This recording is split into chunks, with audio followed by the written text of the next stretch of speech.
Chapter 1. Warning: Your wealth is an illusion.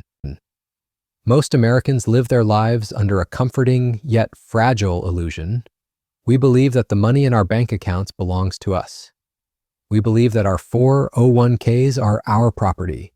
We believe that the Constitution protects us from arbitrary seizure, but buried deep within the archives of federal law, hidden behind the dull language of statutes and emergency powers, lies a terrifying truth: your wealth is only yours, until the president says it isn't.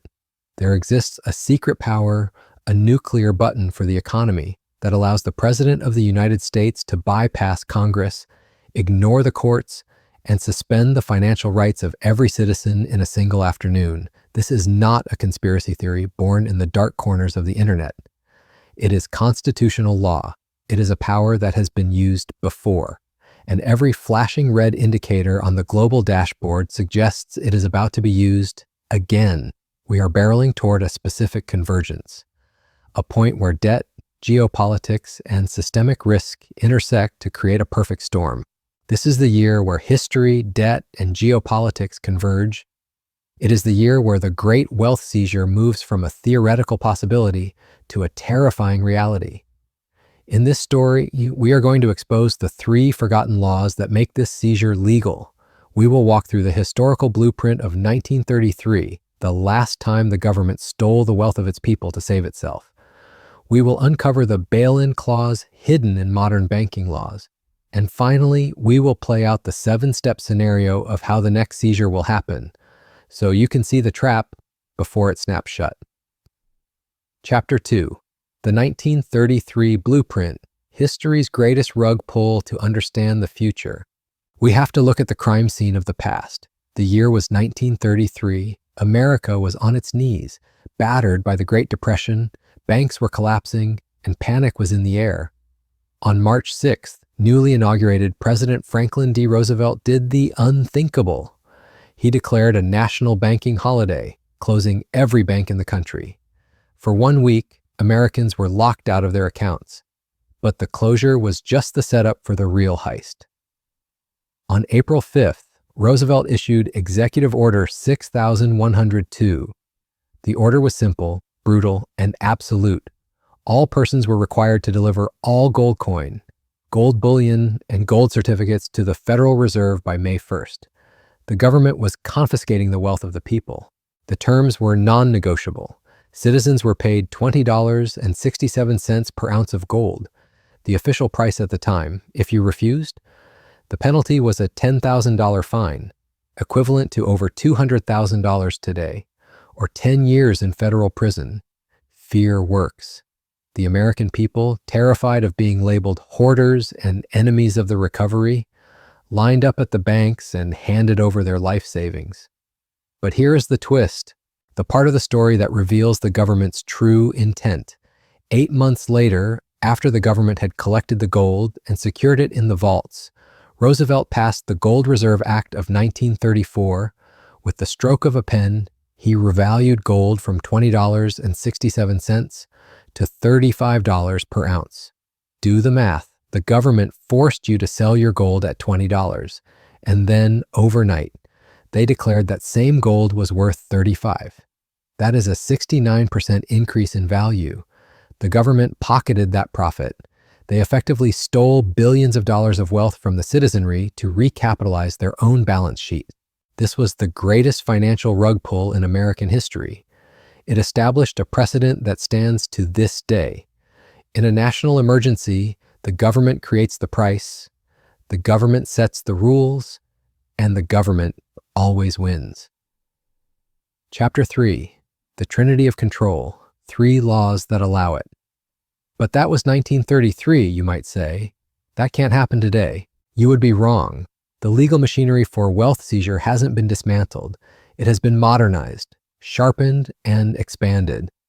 Today, this power rests on 3 specific pillars: the Trinity of Control.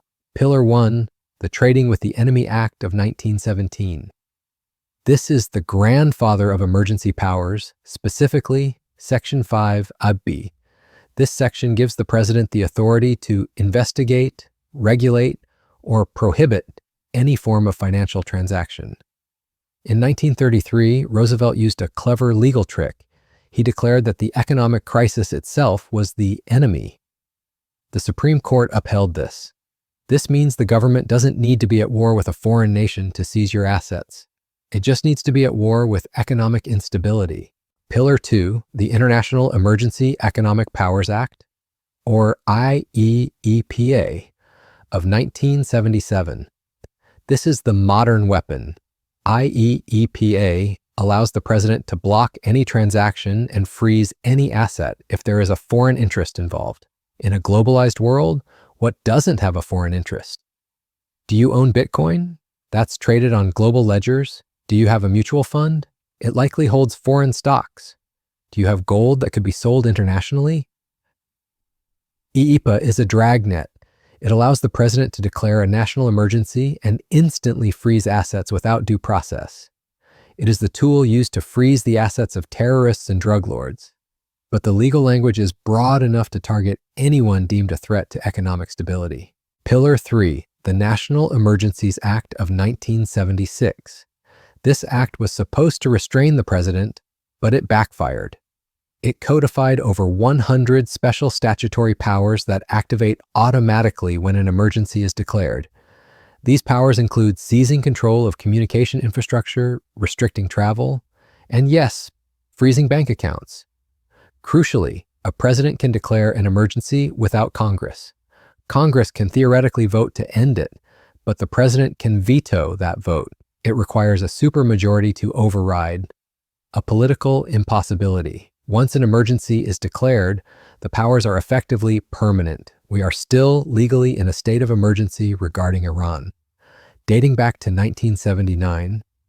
Chapter 4, Bail-ins, the modern legal heist. Beyond these emergency powers, there is a subtle legal change that has already happened, one that most Americans completely missed. It concerns the legal status of the money you have in the bank. Right now, after the 2008 crash, the public was furious about bailouts, using taxpayer money to save failing banks. So, in 2010, the government passed the Dodd-Frank Wall Street Reform Act. Politicians sold this as a way to punish the banks. In reality, it punished you. Title II of Dodd-Frank created the mechanism for bail-ins. Here's the legal reality. When you deposit money into a bank, it is no longer your money. You have transferred legal title of that cash to the bank. In exchange, you become an unsecured creditor. You hold an IOU in a solvency crisis. The bank is not legally required to give you your cash back if it would cause the bank to fail. Under the orderly liquidation authority of Dodd-Frank, the FDIC can convert your deposits, your unsecured debt, into equity in the failing bank. This means if your bank collapses in 2027, they don't have to give you your money. Instead, they can give you shares of stock in the bankrupt bank. You walk in with $50,000 in savings. You walk out with 50,000 shares of a worthless stock. The debt is wiped clean. The bank is saved. You are ruined. This isn't a theory. It is the law of the land right now. If you think a bail-in is impossible in a Western democracy, look at the Cyprus precedent. In 2013, the banking system in Cyprus, an EU member state, collapsed. The government, working with the IMF and European Central Bank, didn't bail them out. They executed a bail-in. One Saturday morning, Cypriots woke up to find their banks closed. ATMs ran dry. When the banks finally reopened almost 2 weeks later, the reality hit. Accounts with over 100,000 euros were frozen. The government simply seized 47.5% of those deposits. Think about that. Nearly half of people's life savings vanished instantly. In exchange, they were given equity in the bank, stock that had virtually no value. The world watched this happen, but global central bankers didn't look at Cyprus with horror. They looked at it with approval. A joint paper by the FDIC and the Bank of England later cited the Cyprus model as a template for handling future cross-border bank failures. Cyprus was the beta test. The US is the main event. Chapter 5, The War on Cash, Closing Your Last Exit. Before we get to the convergence, we must address one final piece of the trap: the war on cash. Why is the government so obsessed with lowering the threshold for reporting cash transactions? Why are banks closing physical branches and removing ATMs at record speed? Why are businesses being incentivized to go cashless? It's not about convenience. It's about closing the exit doors. Physical cash is the only form of wealth that is off the grid. It cannot be frozen with a mouse click. It cannot be tracked by an algorithm. It cannot be subjected to negative interest rates. If a bank run happens, cash is your only escape. By eliminating cash, the government ensures that when the crisis hits, you are trapped inside the digital system. You cannot withdraw your money and put it under a mattress because the physical bills simply won't exist in sufficient quantity.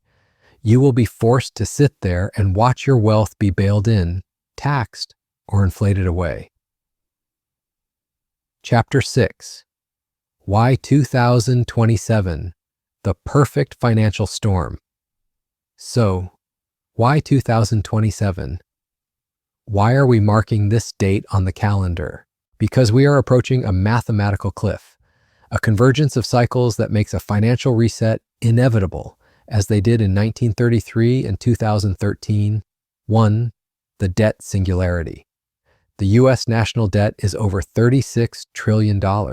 It is growing by $1 trillion every 100 days. By 2027, the interest payments on this debt will consume nearly half of all tax revenue. We are entering a debt spiral where we have to borrow money just to pay the interest on the money we already borrowed. Mathematical collapse is certain.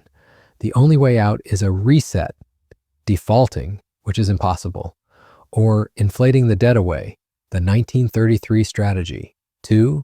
The BRICS challenge. For the first time since World War II, the US dollar has a competitor.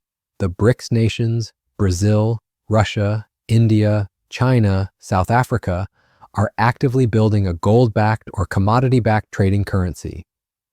This system is slated for major implementation around 2026 or 2027.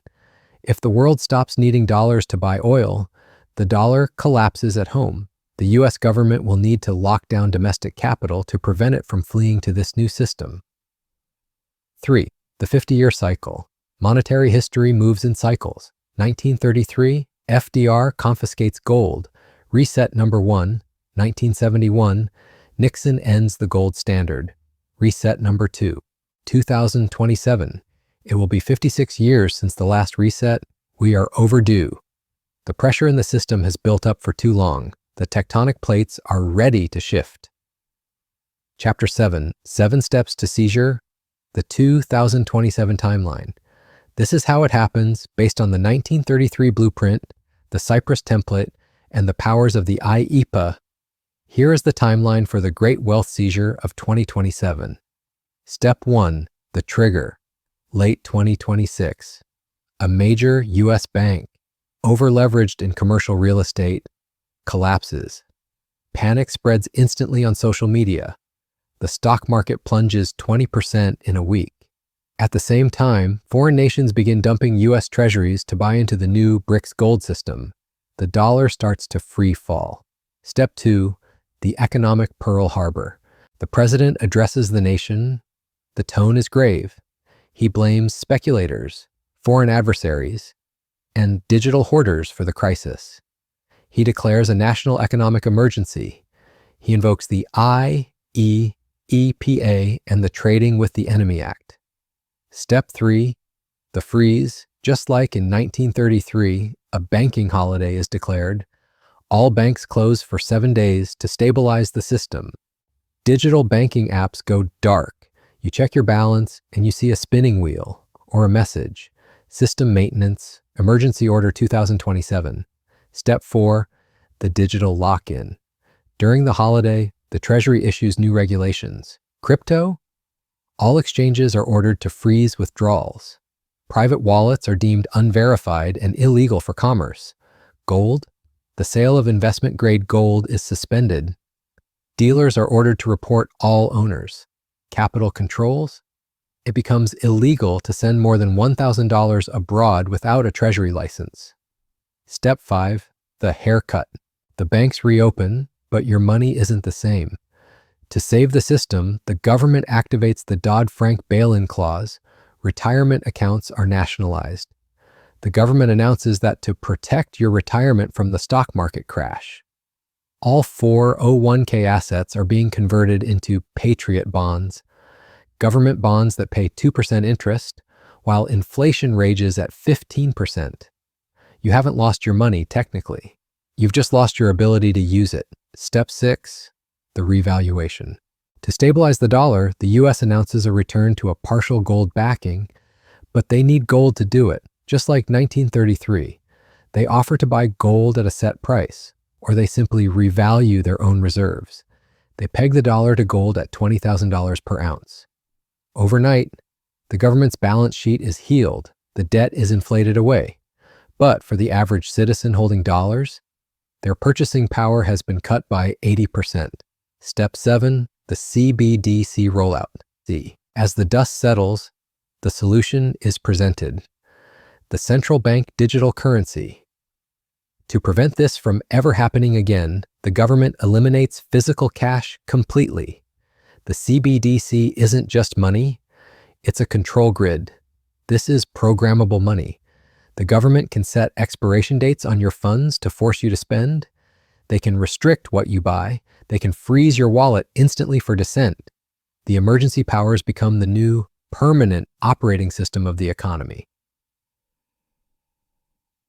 Chapter 8, the hidden layer, you don't own your stocks. But there is one final, terrifying layer to this trap, one that makes the bail-in look like child's play. It is a legal change so subtle, it went unnoticed by 99% of lawyers, let alone the public.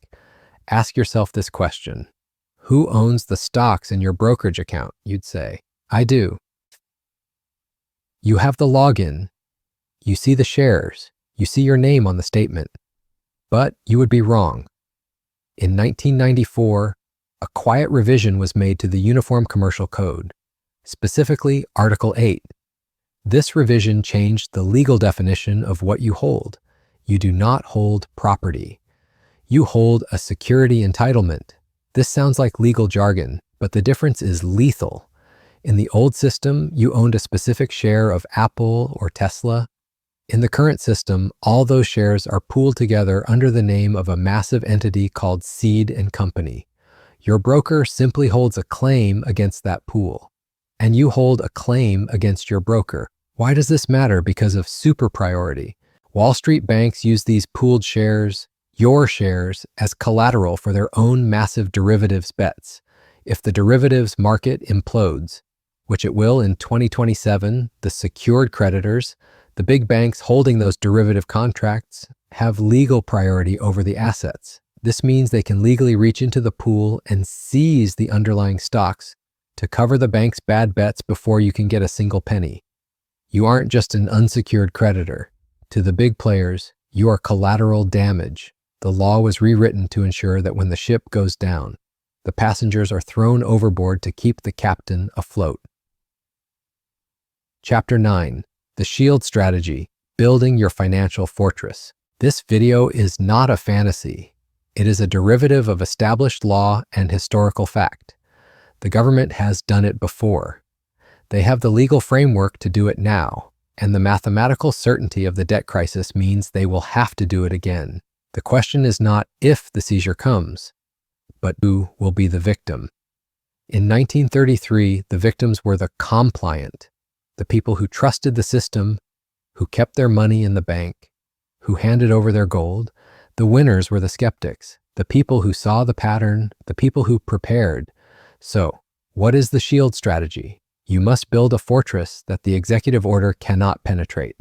1. The counterparty-free rule. Do not keep 100% of your wealth in digital bank currency. If your wealth relies on a bank's promise to pay you back, you are vulnerable. You need assets that have no counterparty risk, physical gold and silver that you hold. If it's in a vault you don't control, or a paper ETF, it's not yours. It's just a claim on gold that will be settled in cash during a crisis. 2. Self-custody is non-negotiable. If you own crypto, get it off the exchanges.